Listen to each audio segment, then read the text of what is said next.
今のこの令和の時代に、僕みたいなど文化系がど根性を身につける方法をちょっと考えたいなと思いまして。はあ。やっぱど根性が必要なんやなって思わされるような漫画に出会ったので、ちょっと今日はその話したいと思います。漫画760。忙しい社会人2人がいろんな漫画の魅力をワイワイ語る漫画760。お送りするのは佐島と庭です。本日はど根性アイスホッケー漫画ドッグスレッドの話をしたいなと思っております。来ましたね。いやー来たよ、ようやくね。5巻までかな今出てんの。でちょっとまあ5巻まで読んできて、はい、このまあめちゃくちゃなんていうのど根性漫画なんですよ。さっきも言ったけどなんか説明できるワードが一つしか出てきてないんですけどいやでもだってど根性であるって言ってたから。あ、そうなんですか。作中でも、でもなんかねこの漫画にすごい感化されて、僕あんまりその運動部に入ったことがないんですけど、まあなんかちょろちょろ入ったことあるぐらいなんですよね。そうほんまにクラブ活動としてなんかちょっと楽しくやるみたいな、なんてあんまり運動部にしっかり入ったことがないんで、はい、まあ、土文化系と言っても差し支えないと思うんですけど、僕みたいな土文化系がですねど根性をつけたいなと思うような、めちゃくちゃつけたいこんなにど根性をつけたいと思ったことないぐらいの漫画ですね、このドッグスレッドは。まあ佐島さん文化系っておっしゃいましたけど、私結構もう真逆で。そうっすよね。ほんまにスポーツをずっとやってきた側なので、そうスタンスは結構違うかもしれない。いやだから庭さんに聞きたいんですよねどうしたらいいっていうそれなんか30代で話す内容なの？いや30代やからこそやっぱど根性必要やなと思ったところもあるんで、そこの話をねしていきたいなと思うんですけど、はい。これ庭さんこれ内容は知ってます？いやほとんど知らなくって、もともとあれですよね、前ゴールデンカムイの前に、そうスピナマラダっていうアイスホッケー漫画、それもど根性アイスホッケー漫画やったんですけど、はい、を野田悟先生が書いてて、はい、それのセルフリメイクみたいな作品、なんかそういう知識ぐらいがあるって感じです。でもねあらすじほぼ一緒っすね。前僕もだいぶ昔に漫画の6丸で喋ったことあるんですけど、スピナマラダ、だいぶ昔ですね。はい、まあなんか改めてあらすじを紹介すると、主人公が白川朗くんっていう、まあ、中学生で全国トップレベルのフィギュアスケーターなんですよ。すごい人や。そうで、まあ、双子の妹とかもいるんですけど、双子の妹はフィギュアを捨てたんですよね。なんでかというと家庭環境的にどっちか一人じゃないともうなんかお母さんが支えられないみたいな。まあね、過酷な世界というかお金もかかるし時間もかかるしね。そうシングルマザーやったところもあったりして、一人じゃないと支えられへんっていうので白川朗くんがまあ一人やることになって、まあそういう夢を捨てた妹の思いとか、あとお母さんはお母さんでちょっと交通事故で亡くなってたりとかしてて、でその亡き母の、まあ、こうオリンピックへ行くっていう夢だったりとかっていうのを背負って出場した全日本ジュニア選手権大会、はい、まあいわゆるその大人の全日本の下にある子供たちの全日本大会ですよね。そうね、ちょっと何歳から何歳までかっていうのは知らないんですけど、まあ、ジュニアのところで歴代最高得点を記録したんですけど、おーすごい。白川朗、そうでもう優勝って決まった直後に、会場で大暴れするんですよ、白川朗が。なんでなの？まあそれいろいろあるんですけど、スポンサーボードとかにね穴開けたりとかして、大人たちがそれだけは絶対にやめなさいって言ってすげえ止めてたんですけど、それは大人たちからしたらそうなんですよ。それはそうなのよ。皆さん知ってるもんな、そういうのな。大事だからそれはめちゃくちゃ。後で平謝りしたらええんちゃうの、スポンサーさん。いやそんないくらかかると思ってんの、ボード出すのに。いやボード自体は安いでしょ別に。いやそういうことじゃないのよ、物の話じゃないから。わかるよそれは。いろんな大人が頭下げなあかんねんなってのはわかるんやけど、まあでもそれぐらいの暴挙をして、フィギュアスケート界から追放されるんですね、もう。まあしゃあないかもしれん、それは。っていうロー君がですね、まあもともと東京を拠点にしてたんかな、活動してたんですけど、唯一その自分たちを引き取ってくれる身寄りみたいなのが、北海道の苫小牧に住んでるおじいちゃんしかいなくて、で、そこに身を寄せることになったんですね。はい。で、そこでロー君が、まあ、フィギュアなぁ、みたいな、どうしよっかなぁ、みたいになってる時に出会ったのが、氷上の格闘技と呼ばれるアイスホッケーだったっていうところから話が始まっていくって感じですね。まだ同じ氷の上で行われているものの分類がものすごい変わるというか。いや、それ言い出したらさ、なんか野球とサッカー大体一緒やんみたいな。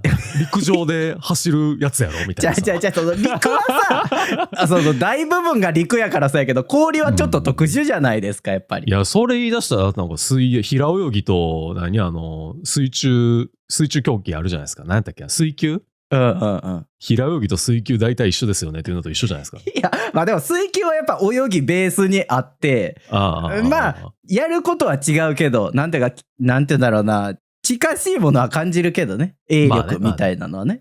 まあなんか一応通ずるところはあるみたい。滑り方とかやっぱ全然違うらしいんですけど、すごいそのやっぱベースになるスケーティングの部分って若い時にやってへんと身につかへんことみたいな結構あるらしいんですよ。まあ水泳とかでも言いますよね。なんかそもそも水の中で生きていく体になるみたいな。そう。なんか丹羽さんもテニスかなんかで言ってたっけ、なんか若い時に始めた人と、その大人になってから始めた人だとなんかこう埋まらない差みたいな。あるんすよ。って言ってましたよね、前。なんかね、体の使い方みたいなのを小さい時に身につけてると、それはすごい差になるなと感じます。なんかそれスケーティングもそういうとこがあるらしくて、特にやっぱ効率的に滑らないと疲れるっていうのはめっちゃあるらしくて。まあ長いこと滑るし激しいし。そう。でもフィギュアの選手ってやっぱりこうめっちゃ綺麗に滑るみたいなところがあって、もうスケーティングお前めっちゃうまいやんけ、ちょっとアイスホッケーもやってみたらみたいなところからちょっと巻き込まれていくみたいなね。感じなんですわ。なんか危険な匂いがしてますよ。危険なね。いや、そう、危険なんですけど、危険かな。この漫画とにかくですね、まあロー君がこのアイスホッケーの世界に入っていって、で、高校に進学するんですけど、その時に、まあ、この苫小牧の、甥の上高校っていう、まあ、超強豪校。その前の年まではインターハイ19連覇とかしてたのかな。ちょっと待って、インターハイ19連覇？全国の高校総体を19連覇してるってこと？19連覇してた。いや、もう強豪どころの話じゃないな。いや、圧倒的強者。もう支配者やからそれはもう。支配者。そう。ぐらいめっちゃ強い高校に入るんですよね、たまたま。たまたまっていうか、まあロー君的にも強いとこ行くんやったら強いとこおらなっていう。やっぱそこはもともとフィギュアの世界でトップ走ってた人だから。っていうので入るんですけど、まあとにかくそこのアイスホッケーの練習がど根性をつけるっていうところにめっちゃ一点集中してるんですよ。まあなんかちょっとイメージは、ありますちょっとね。前もねスピナマラダの時にそういう話したと思うんですけど、だからでもこの練習を見ててなんか今の自分に足りひんのなんか絶対にこのど根性ってやつやなと。そうなのかな。いう気持ちが強まったんで、今回はそのね、なんか、ど根性とは何なんやろうっていうのを中心に話したいなと思っております。まず、じゃあ、ど根性を鍛える練習って、どんなんなんっていうところで言うと、まあ、そもそもアイスホッケーって防具はつけるんですけど、めちゃくちゃ接触が多いんですよね。タックルとか当たり前で。もうなんか半分喧嘩のような、なんていうかやり合いを見たこともありますよ。高校やったらダメやなんですけど、アメリカの NHL やと殴り合いがある。そうなんや。ファイティングっていうなんかそのグローブを脱いで、こう、ボコり合うみたいな。ある。穏やかじゃねえな。一応ルール内に含まれてるやつがあるらしいんですけど、このドッグスレッドの中では、グローブをつけてたら、まあ殴っていいわけじゃないんですけど、まあ、殴るんやったらグローブは脱ぐなって言われてた。まあ怪我しないようにってことね。っていうよりは退場になるから。そうなんや。グローブをつけてて殴るだけやったら2分間退場なんですよ。一時的に外に出されるやつね。ペナルティーボックスっていうなんかペナ箱とか豚箱と呼ばれるところがあるんですけど、そこに2分間いればいいんですけど、はいはい。なんか脱いで殴ると、もうその、試合中ずっと退場みたいな。一人減った状態でずっと試合しなあかんみたいな風になるんやったかな。ああ、高校生の場合はあかんねん。そう。NHL の場合はそうじゃないらしい。なんでやねんって感じはするけど、まあまあ。はい、そう。まあみたいなのがあったりするんで、まあめちゃくちゃやっぱフィジカルが求められるんですよね。そうですよね。コンタクトスポーツはもうとにかくね。そう。まあ今そのちょっとエクストリームなね、なんかその殴り合いがみたいな話したけど、そうじゃなくても、やっぱりこう、パックってまあ黒いやつがあるんですけど、今ちょうどあるわ。なんであんねん。これアイスホッケーの。はい、佐島さんが今手元に持ってる黒い、なんて言ったらいいんだろうな。ゴムなんかな。今小さいタイヤみたいなね。めちゃくちゃ小さいタイヤみたいなやつでゴールを入れるわけですね。それを入れて。そう。これ僕ボストンブルーインズっていうボストンのチームのところ、なんかギフトショップみたいなところ行って買ったんですけど、他のものが高すぎてこれしか買えへんかった。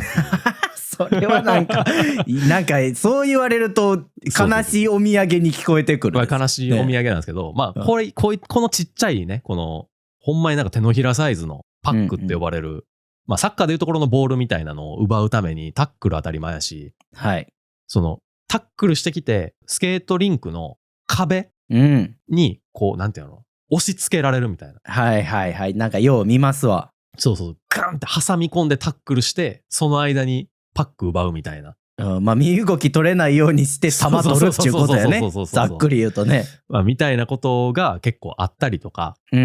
あとこれ作中でも言われてるんですけど、めちゃくちゃプロですごい鍛えてても、なんか人体の体の仕組み上、その全力で走れるのが40秒から50秒ぐらいらしいんですよ。そのなんか無酸素運動の限界とかになるんかな。なんか乳酸が溜まるみたいなのがあって、それぐらいでもうどんどん後退していくみたいな。へー。氷の上に乗ってる人数が5人までかな。で、審判の人とかに申告しなくてもバンバン入れ替われるんですよ。控えの選手と。そうなんや。だからもうローテーションみたいなのを組んで、まあ一つ目のローテーション、二つ目のまあ1セット目、2セット目とか一つ目、二つ目とか言うらしいんですけど。ってところでこうバンバン入れ替えて、もう疲れたら休んで回復したら出ていくみたいな。なるほど。まあその短距離走をみんなで交代しながらいっぱい走るわけだね。そう。みたいなのがあったりとかする。まあ試合がそんな感じなんで。普段の陸トレがめちゃくちゃ過酷なんですよね。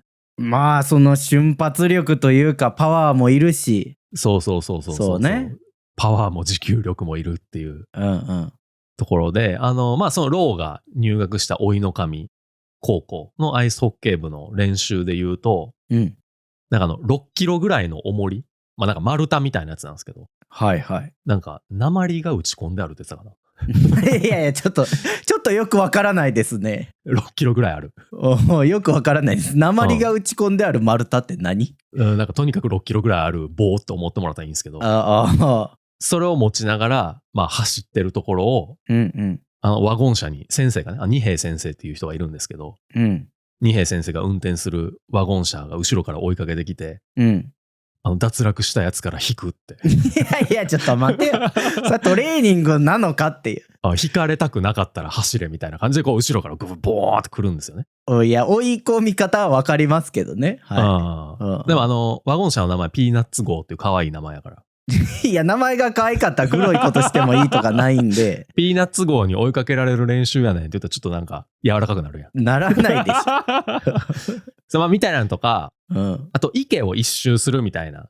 400メートルぐらいあんのかな、ダッシュで決められたタイム50秒とかを切られへんかったらもう一回回るみたいな。切れるまでやる。いやおかしいけどねその理屈ね。そう最初切られへんかったら2回目切られへんやろっていう。どんどん疲れていくんやから無理に決まってるやろと思うんですけど。多分ね無理前提でやらされてるんやと思う。そうやろうな。でまたさっきの6キロの重りを持って坂道みたいなもうほぼなんで壁ぐらいの、急斜面の坂道をガーって走っていって、まあ山頂にあるなんていうんですか、まあちっちゃい神社っていうか、まあちょっと祀ってるところがあるんですけど、はいはいはい。祠みたいな、そこにタッチするみたいな。うん。でもタッチする前に、先輩の壁があって、先輩がこう、どんどんこう、坂から突き落としてくるっていう。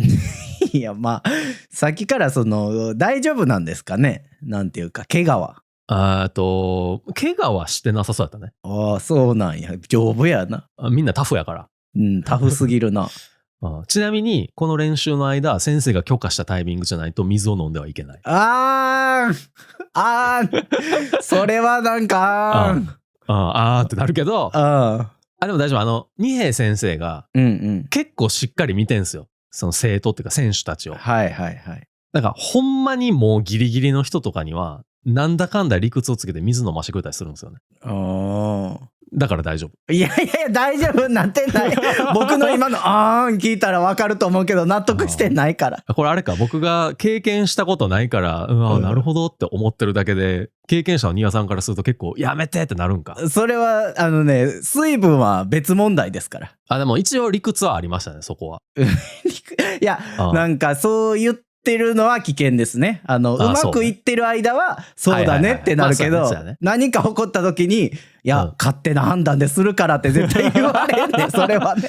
なんかなんでじゃあ水飲ませへんのかとか、なんでこういう、ちょっと言い方悪いけど、旧時代的なね、ロー君も言ってたけど、いや、こんな昭和じゃないんやから、みたいな。俺は昭和に戻ってきたのか、みたいな。はいはいはい。もっと言うと、なんか北海道だからかみたいなこと言うんすよ、ロー君は。勝手に地域のせいにした。そう。まだこんなのが残ってんのかみたいなこと言ったりするんですけど。そう、僻地みたいな言い方やんけ、それ。ゴールデンカムイとかが起こってた地やからね。やっぱり試される大地ではあるんでしょうけど、なんでじゃあこういう練習を通してど根性をつける必要があるのかみたいなところは二平先生がちゃんと説明してくれるところで、昔僕がスピナマラダっていうね、リメイク前のやつを読んだ時は、正直こういう練習も出てきて、すごい世界やなぐらいの気持ちやったんですよ。この感想としてはね。でもなんかドッグスレッドやと練習内容はもちろん似たようなやつ出てきたりとかするんですけど、なんかそれに加えて、じゃあなんでその練習が必要なのかみたいなところの説明というか、理屈を教えてくれるんですね。そうっていうところもあって、それがなんか理解できるかできひんかは、多分実際に体験したことがあるかどうかっていうのはあると思うんですけど。それを良しとするのかとんでも理論とするのかは別としてね。僕は今回の理屈を見て、なるほどなって思ったところが、大前提として、甥の神高校って、このローが入学する前の代で、いろいろあるんですよね。なんか19連覇してたけどってことなんですよね。そう。で、なんかいろいろあったりとか、そのプレッシャー、周りからのプレッシャーがね、お前らは苫小牧を代表してんやぞみたいな、プレッシャーとかがあったりして、結構このローの世代の選手たちも、絶対インターハイ優勝するみたいな、それ以外ありえないみたいな、気持ちで鍛えてると。ただ、じゃあ前の年で、何がよく、結果もなんか言っちゃってる感じするけど。わかりますよ。そういうことなんだろうなという。でも前の年で何が良くなかったかっていうと、決勝戦のタイミングで、今日は決勝戦なんだ。特別な日なんだって思ってプレーしてたら、やっぱプレーが普段と違って雑になったりとか、焦りが出たりとかすると。そうじゃないやろっていうのが二平先生のポリシーなんですよね。毎日が決勝戦。毎日校歌を歌う。で、やってたら、本物の決勝戦は、ただの日常になるはずやから、普段通りのプレーをすればいい。そしたらお前たちは勝てるみたいな。で、やっぱめちゃくちゃ疲れて、すっごいもう、なんていうのな、何ピリオドとかあるんですけど、なんかサッカーでいう前半後半みたいなね。があるんですけど、やっぱどんどん疲れてくる中で、もう体力も限界ってなった中で、じゃあ敵よりも早くパックにありつくのに何が必要かっていうと、ど根性であるっていう理屈なんですよね。その理屈はね、結構僕は分かりますね。そう。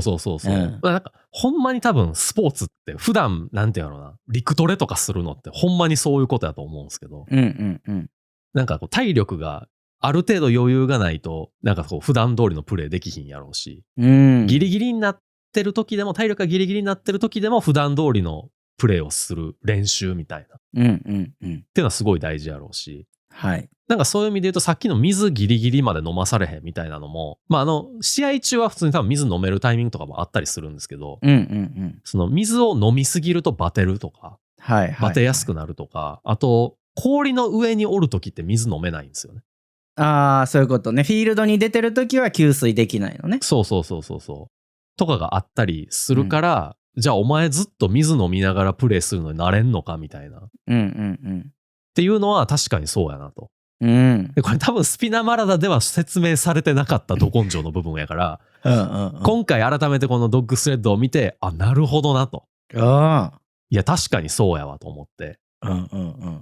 でしかも老いの神だけがそういう練習をしてるのところもあるかもしれないですけど、老いの神だけじゃなくて他の高校の選手とかもやっぱりめちゃくちゃアイスホッケーにこう人生かけてたりとか、愛を持って接してたりとかするわけですよ。なんかこれちょうど2011年かな、東日本大震災があったタイミングの、前後の時間軸の話なんですよ。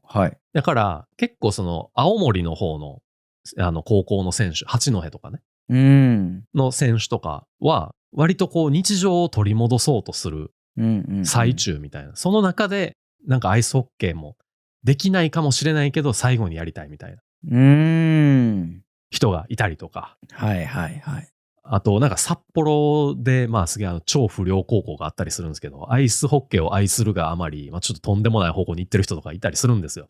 もうそれは不良と関連してるのか？めっちゃ関連してる。そうなの？めちゃくちゃラフプレーが多い。コンタクトスポーツはね、ルールの範囲内であれば許されるからね。いやルールの範囲内じゃなかった。ほならあかんな。審判が見てへんとこでやるっていう感じ。いやそれはあかんな。なんかあれスラムダンクでもあった気するんですけど、審判からこうなんていうの、審判が見えへんように体を入れてみたいな。実際スポーツでは存在しますわ。実際ね。そういうのがやたらうまいとかね。わかりますわ。でもこれやってたら勝てるって言ってましたよね、コーチみたいな。おいコーチそっちや、そういう話もいろいろあるんですよ。それはそれでちゃんとなんかしっかりまとまったりするんですけど、話が、あったりするんですけど、なんか周りがやっぱそういういろいろ抱えて、でもめちゃくちゃもう練習に本気になってる人たちの中で、こう優勝を目指すってやっぱりこう老いの神ぐらいの練習が必要なんやなっていうのはすごいやっぱ二瓶先生の理屈もめっちゃわかる。結局その周りがそういう強豪だらけっていうか、しかもみんな単に練習してるだけじゃなくて、もう優勝するとかホッケーを続けたいみたいな気持ちがめちゃくちゃ強い中で優勝を目指すってなると、やっぱり最終的にはこの二瓶先生が言うど根性なんやろうなっていうのはすごい納得がいった。でこんだけ過酷な練習やらされるのもなんか、いやそれはだってこれだけやらないと勝てないよねっていうのはなんかめっちゃわかるなっていう環境なんですよね。他の高校も移されるから。でなんかね、僕はあんまりそのスポコンのやつはあんまりこう見ないんで、感覚わかんないんですが、あれっぽい感じかなとかわかんないんですけど、なんか映画で言うとウィップラッシュっていう放題セッションってやつかな、ジャズドラマーの。なんかそれ見たことはないですけど、非常になんていうか出てくるコンテンツとして。そうね、先生がめちゃくちゃスパルタで、ちょっとでもリズム狂ったら椅子投げてきたりとかするんですよ。なんかそれも聞いたことありますわ。そうほんまにリズム狂ってんのかわからんみたいなのも聞いたことあります。いやマジでわからん。マジでわからん。でもなんかその先生も二瓶先生と同じようなことは言ってて、セッションの場合はジャズドラマーとかプレイヤーですけど、その人たちに対して最も残酷な言葉はグッドジョブだ、よくやったっていうことだ。なぜならそこで終わってしまうから、もう努力がじゃなくて限界まで追い込んでそれでも俺はもっとやるんだっていうやつがどんどん出てきてこそ、その偉大なドラマーとか偉大なその演奏者が生まれるんだみたいな。ちなみにその先生から偉大な演奏者が生まれたことはなんかなかったような気はするんですけどでも俺はそれを見たいまあさ、ほなその理屈が正しいかどうか怪しくなってくるけどな。まあちょっとそれはね、映画を見てください映画を見てください、それはでもなんか僕それにすごい通ずるとこあるなと思って、でもちょうどね、そのセッションは社会人1年目とかに見たんですよ。で結構その感化されたところはあって、なんかもっと頑張ろうみたいな気持ちを持ってちょっとなんか仕事に臨んだりとかしたタイミングがあったりしてたんですけど、いやなんか長らく忘れてたなこの気持ちっていうこのドッグスレッドを見て思いましたね。なんかちょっと腹立つな忘れていたなちょっと思いましたね。これは手付けらさんじゃないんだからね。それ努力しようって思った。はい。いやでよ、そうですね。何の話やって今の漫画はそういう感じなんですよ。ど根性の中でこう進んでいく。でもそこにはちゃんとロジックがあるみたいな。まあロジックって言っていいんか分からへんけど、まあその人らなりの理屈があるっていうことね。価値観とかね、それは分かりますわ、そうがあるっていう感じなんですけど、これを読んでやっぱ僕も感化されてど根性つけてえなってなったんですけど、今までそのど根性を鍛える行動みたいなのを一切してこなかった32歳男性なので、ちょっと庭さんにこれどうしたらいいのっていうのをちょっと聞きたいなと体育会系のねまあ今ではね普通になんて言うんだろう、そういうスポーツがしてないですけど、学生時代は確かにずっとスポーツやってきた感はありますね。そうでしょうよ。僕もだって社会人になって10年か、22からやってるとしたらそうだね、10年とかやね。やっぱなんか最近こうど根性全然足りひんなって思うことが結構あるわけですよ。そんなことある？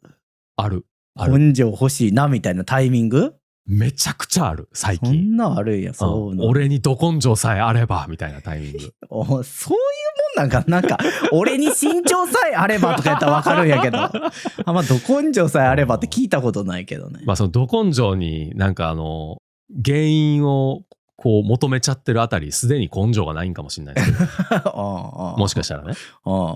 まあでもちょっとやっぱ欲しいなっていうか、なんか足りひんなって思うところが結構あるわけですよ。でなんかこう強い目標みたいな目標意識とか、あとそれに向かってこうコツコツなんか積み重ねる気力みたいな、うわこれ俺の人生に今足りてへんもんやなと思って、僕はどうしたらいいのっていう相談をちょっと庭さんにしたかった。それは僕がコンサルタントになるってこと？そう、ど根性コンサルタントになってほしいドッグスレッドの話は一旦こう落ち着いたわけだ今で。今の落ち着いたけど、庭さんの話を聞いたら、ドッグスレッドでもこういうことやってましたって出るから。そういうことね。そう。じゃあ僕が答えなあかんなこれ。答えてよ。ちなみに配給は見たよ。バレーボール漫画を見て。アニメは見た。あっちもど根性やなと思うところあったわ。やっぱドッグスレッドを読んだ後やと。まあもちろんね。どう身につけるか。まあ僕自身がそのど根性があるかどうかっていうのはちょっと置いといて。でも結局僕が思うのはこれ自分で身につけるのめちゃくちゃ難しいと思ってるんですよね。で必要な僕なりに考えた必要な要素としては、まず一つは根性でしか解決できない状況に身を置くっていうのが一つだと思っていてそれむずいな。どうしたらいい？世界平和とか唱え始めたらいいの？じゃあ。いや世界平和とかじゃなくって、例えばですけど、じゃあ佐島さんが仕事でもうめちゃくちゃ厳しい現場に行くと。でもう根性でしか最後解決できない状況に身をさらすというね、ことが必要だと思うんですよ。なるほどね。でも仕事は一旦安定させておきたいじゃあ仕事以外で行きたい。仕事以外でお願いします。仕事以外で何したら？すいません。まあ、仕事だってそれでつまずいたらもう終わりやから生活。まあじゃあ漫画760にする？それがいいかもね。趣味とかの中でど根性身につけたいかも。じゃあ今このやってる漫画760で、もう根性でしか解決できない状況でも頑張るしかないという風にするというのがまず一つで。そうだね。なんかね、方法論とかで解決しようとするっていう思考を持つと、僕は根性が発揮されないと思ってるんですよ。うわー、僕でも結構やっちゃうかも。まあなんとなくわかる気がする。なんかこれめんどくさくないですか？こうした方がいいよねみたいなやつね。でもなんかね、ロー君も最初の方ちょっとそんなこと言ってて、こんなトレーニング効率的じゃないみたいなこと言ってたんですよね。はいはい、そうですね。でもやっぱ二平先生怒られるわけですよね。そう効率的なトレーニングで、じゃ最後の一歩ほんまにお前踏み出せるようになるのかみたいなのはちょっと言われたりとかしてて、ロー君納得するとこあるんですけど、そういうことか。いやでも確かにそうやわ。なんかちゃんと理屈を考えた上で、その根性でしか解決できない状況を作るっていうのすごい大事だと思っていて。何したらいいんやろ漫画760やと。まあショート毎日出すじゃん。ショート動画。まあショートでもいいけど、じゃあ何がいいやろな。まあ動画編集してますと。はいはいはい。で、まあ明日配信します。自分の完成度的には今50点ぐらいやけど、90点を目指そうと。根性でね。でも90点を目指すにはもうあとは寝る時間を削るしかない。寝る時間は削っちゃダメです。いや、ちょっと待って。崩れるんで。じゃあ、それがもう根性じゃなくなるから。でも睡眠時間大事やで。それはそう。ザチはそう。スポーツでも。スポーツでも。だから、理屈的に正しいことは全部正しいんですけど、もうそういう状況になったら、あとは根性でしかないっていう時に根性が発揮されると僕は思ってるんですよ。それ、潰れるって。漫画760配信されへん週出てくるってそれ。僕の根性を鍛えたいがために。いや、だからここで僕はすごい難しいなと思うのが、その根性を身につけるとか発揮するのって、下手したらパンクするんですよね。いや、確かにね。そう。だから、そうやわ。その二平先生がいると思うんですけど、そこを上手に見極めてらっしゃると思うんですよ、コーチの人が。もう、ほんまにあかんとこは止めるみたいな。なのはあるんで、まあそれは確かに気をつけないといけない。僕一人動画編集してる時に庭さんついてくれるのはそろそろ限界やな、やめましょうかみたいな言ってくれるの。いやだから僕も例えば毎週ね、なんか佐島さんが夜中までかかってて、もうなんとか仕上げてますみたいな状況やったら、いやちょっと一旦それは止めましょうみたいな話するけど、例えばじゃあ今日編集しなければいけませんってなった時に、いやちょっと遅くまでかかりそうって言われたら、じゃあ頑張ってくださいってなると思うね。うわー、僕でも確かに10時頃にそろそろ寝るんで編集明日やりますって言うわ、庭さんに。言ってるわ。だからその時に庭さんが厳しく返してくれるってことね。厳しく返していいのそれ。ちょっと試してみよう。ドッグスレッドに感化されてる今やから。無視するかもしらんけどね。あかん。だからそれだから根性が使えんってことちゃう。そうか。厳しいな。いや多分そういうことだと思うんですよ。そうね。もうやりきる。やるとなったらやりきるっていう。ところね。で、そのやめないじゃなくてもうやるしかないと。で、まあ正直そのアイスホッケーもそうですし、僕らが今話してた漫画760だってやめる理由はいくらでもあるわけじゃないですか。いや、そうなんですよ。なんかね、そこが僕さっき仕事とこのクラブ活動違うなっていうところで、仕事ってまあある程度やらないといけない部分もあるじゃないですか。なんかそのお金もらってるしとか、お金稼ぐためにとかさ。部活ってそうじゃないし、趣味もそうじゃないじゃないですか。なんかやんなくてもいいんだけど、なんか目的があるからやるみたいな。なんかそこでこう根性を発揮するみたいな、なんかやっぱすげえ、まあ変な話、憧れがあるなっていうのは。そういう生き方をしてこなかったから。なんかそこでちょっと、宮さんいや世の中、寝る時間削ってでもお願いしますっていうのをちょっと言ってください、じゃあ。言っていいのそれは。言うだけね。一旦言うだけ。形だけ根性身につけようみたいなよくないよそれ。スラックのこの OK みたいなマークだけ送って寝るかもしれない。おいあかんやろ。だからまあやるしかない状態で、なんかどうやったら楽できるかとか手抜きできるかじゃなくて、まあ全力でやるしかないと考えるみたいなのは重要やなと思ってて。そうやね。そこで一回、いや、でも全力でやったらどうなるんやろっていうのをちゃんと考えるっていうのは大事かも。僕すぐにどうやったら楽できるやろうとか考えちゃうから、どうやったら効率的にできるやろうとか。いや、まあそれも正しいと思うんですけどね。正しいけど根性が身につくかどうかで言うと、ちょっとこう身につきづらいのかなって気はする。いや、そうやわ。そういう成功体験みたいなのをちょっとずつ積み重ねていけば、僕もいつの間にかど根性男になるってことね。かもしれないね。ちょっと頑張りたいですね。で、環境が一つって言ったんですけど、もう一つ重要だと思ってるのが、自己評価の厳しさ。はいはいはいはいはい。だから、例えば仕事でもそうですけど、どんなに準備してても時間が足りなくなることってあるじゃないですか。早めにやってても。はいはい。で、そうなった時に、そこで今の現状のじゃあ50点のまま提出するのか、90点まで頑張って引き上げるのかって多分自分の評価次第だと思うんですよ。はいはいはい。もうここでいいってなったらそこで出しちゃうし、そこの厳しさはなんか気持ちの問題な気はする。いやー、動画編集もでもそうやなそういうとこあるな、多分な。見返さへんもんな、だって、そもそも。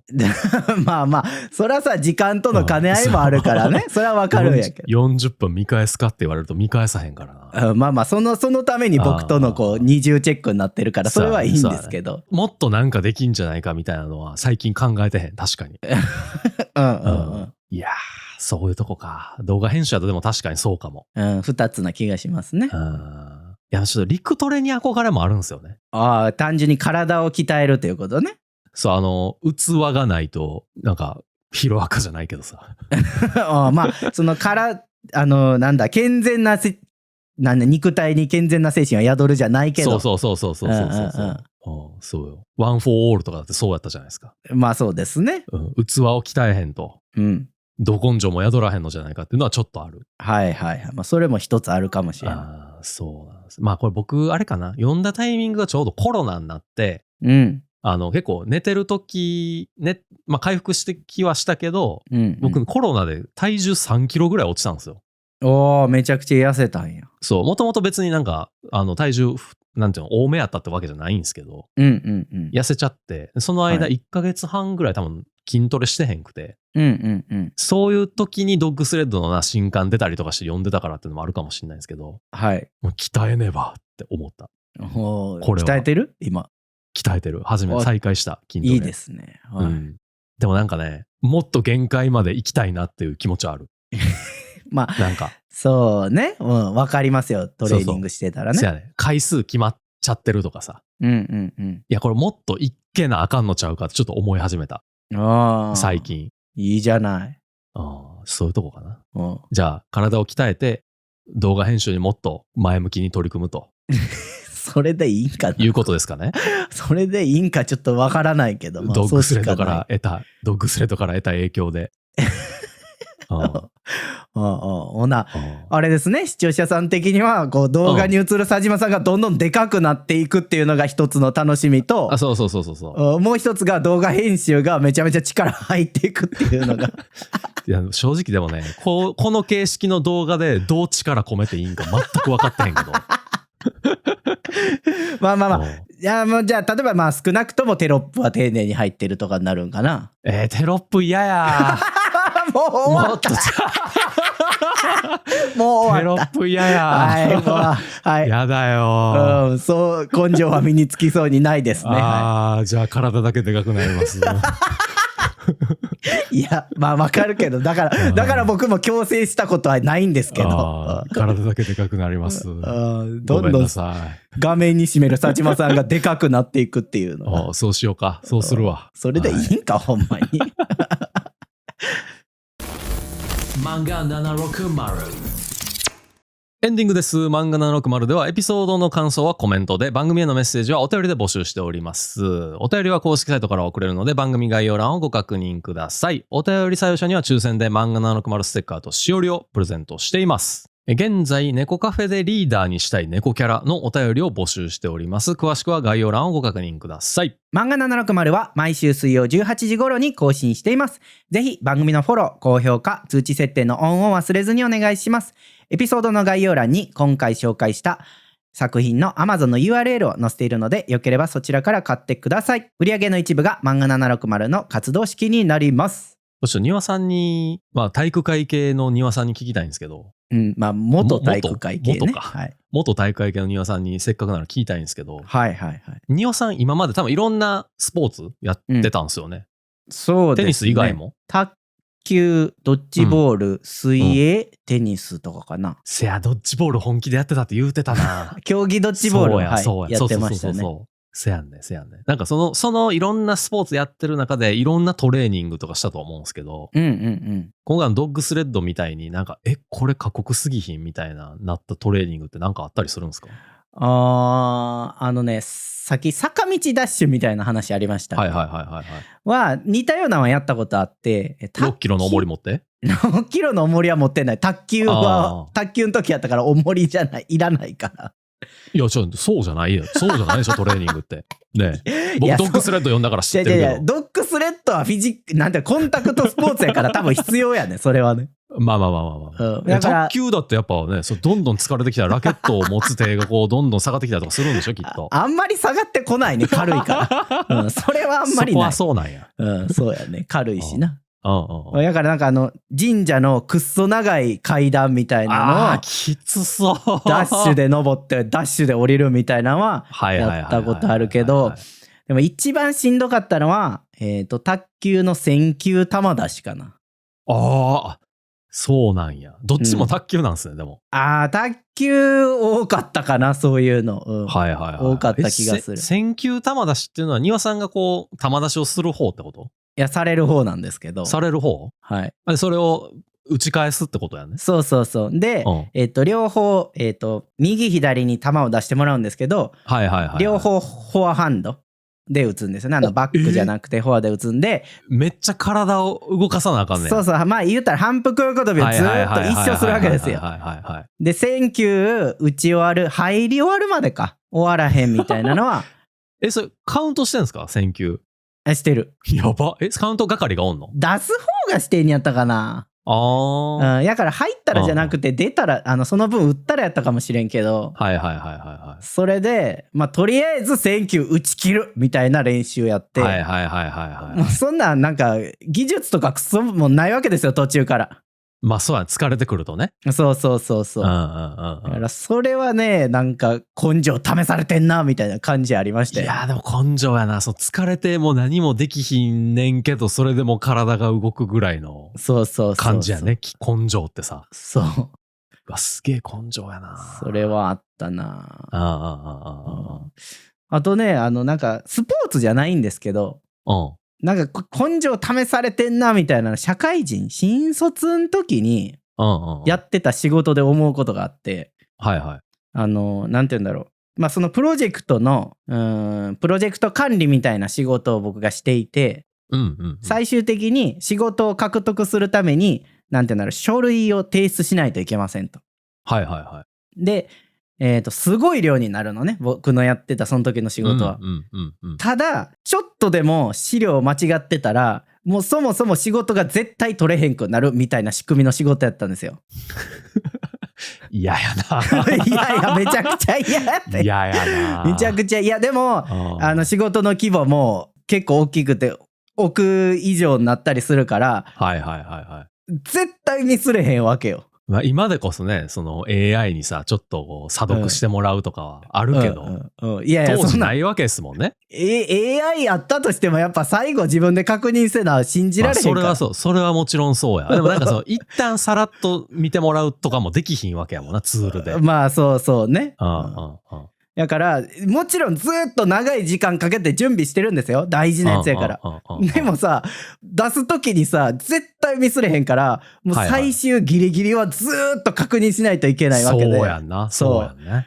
もう帰れないよね、会社から。それはなんかスポーツじゃないけどもうやるしかないみたいな状態でこれは根性試されてるわって思いましたね。なるほどね。そう仕事やとでも確かにあるかも。これ根性やなみたいなタイミング。やっぱ出てくるよね。なんかフィリピンのこういう企業に電話してテレアポ取ってみたいな、アポ取ってみたいな。みたいなね。試されてんな。僕営業じゃないんですけどとか思いながら、英語喋れるやろみたいな、なんかそんなの。一日中何日かずっと電話かけ続けるみたいなね。そんなんもやってたんですね。いや、やってたっていうかやらされてたっていうか。やらされてた。とかね。なんか英語の契約書、ホームでも何でもないのに、めっちゃ分厚いやつ読んで、みたいな。はいはいはい。ちなみに返事明日までやから今日中にな、みたいな。そう。懸念点とかあったら教えて、みたいな。いや、僕、ホームじゃないんですけど、みたいな。わかるわ。難しいねんな、契約書ってな。英語の契約書めちゃくちゃむずい。なんなんこの言い方みたいな結構あるし。わかりますわかります。おめえ小説書いてんじゃねえよみたいな時あるしな。なんか。わかりやすく書けやみたいな。せやねんな。あるからね。まあ慣れると楽なんでしょうけどね、読む。とかあったりしたけど。そうか、そういうのが根性か。だから佐島さんも多分そういうシーンにはね、出会ってきてると思うんですよ。きたわってる感じせえへんな、でも。まあ、それはあれじゃないですか。さっき言ってたその自己評価の厳しさによるから結局。もう60点でいいやってなったらね、60点で出せるし。もっと厳しくやればいいってことね。まあ、そうなるんかな。ちょっとできひんかもしれんけど。もうできひんと思う、それは。あかんか。やるって言わないとね。頑張ります。とにかくやってみます。怪しいわ。それは怪しい。はい。とにかくやってみます。はい。頑張ってください。ということで、じゃあ皆さんもど根性つけていきましょう。そうですね。また来週お会いしましょう。バイバイ。バイバイ。